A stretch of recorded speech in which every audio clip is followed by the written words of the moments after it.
Audio Jungle. Audio Jungle.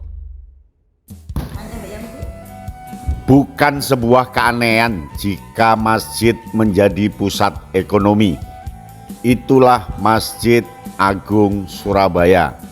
Masjid Agung Surabaya tidak hanya sebagai tempat untuk beribadah saja, tempat untuk ritual agama Islam saja, ternyata Masjid Agung menjadi juga pusat ekonomi kerakyatan.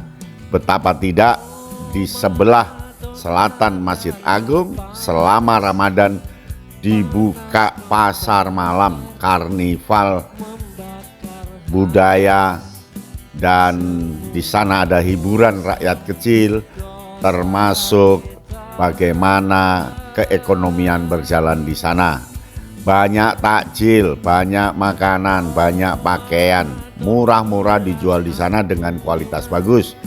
Kemudian ada mainan anak-anak, ada perahu, ada kuda-kudaan dan seterusnya, dan pengunjungnya sangat ramai. Dan inilah harapan kita semua bahwa masjid tidak hanya sebagai tempat yang sepi kecuali saat waktu-waktu sholat. Bahkan ada masjid yang digembok, tidak boleh ada orang datang karena takut kotor, dan dibuka ketika saat-saat sholat berlangsung. Tapi ini tidak, di Masjid Agung dibuka pusat ekonomi rakyat di malam hari ketika bulan Ramadan. Bahkan ketika minggu, hari-hari besar, setiap pagi Masjid Agung dipenuhi dengan para penjual UKMK yang betul-betul memberikan nilai tambah bagi mereka. Di samping itu Masjid Agung juga kalau kita siang hari, kita akan melihat bagaimana tanaman diolah dan taman-tamannya dikelola dengan bagus sehingga siapapun yang berkunjung ke sana itu memberikan sebuah kedamaian. Dan Masjid Agung juga dipakai untuk resepsi perkawinan sehingga ketika hari-hari tertentu sangat ramai disewakan. Itulah fungsi masjid. Masjid seharusnya menjadi pusat kebudayaan, menjadi pusat pergerakan ekonomi, menjadi pusat pergerakan pertanian, menjadi pusat yang lainnya, sehingga setiap saat masjid itu harus ramai. Diskusi-diskusi, tempat untuk pembelajaran, tempat untuk kegiatan-kegiatan di luar ritual ibadah. Nah, coba lihat, anak suka sekali mandi bola. Itu di pelataran sebelah utara Masjid Agung. Lalu ada berbagai macam pakaian yang murah-murah yang bisa dinikmati untuk dibawa pulang ketika lebaran nanti. Aneka pakaian berbagai merek jual di sana dan banyak penjual makanan. Coba lihat itu ya, penjual makanan. Nah, kita tinggal memilih saja di tempat ini. Malam hari dilatari dengan Masjid Agung yang gagah. Kemudian ada daya tarik di sana.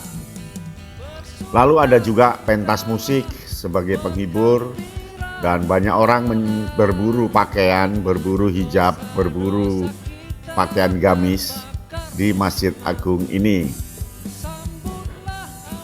Orang-orang berseliweran ke kiri ke kanan sambil melihat pakaian yang cocok untuk dibawa pulang.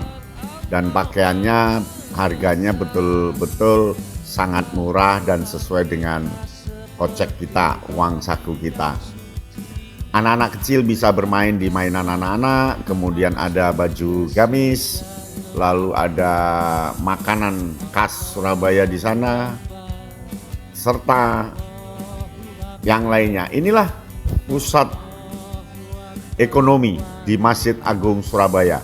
Masjid kebanggaan warga Surabaya ternyata tidak menjadi saksi bisu, tidak menjadi sesuatu yang angker, tetapi terbuka untuk masyarakat biasa untuk berkunjung ke sana sambil jalan-jalan mendapatkan oleh-oleh dengan harga yang betul-betul murah.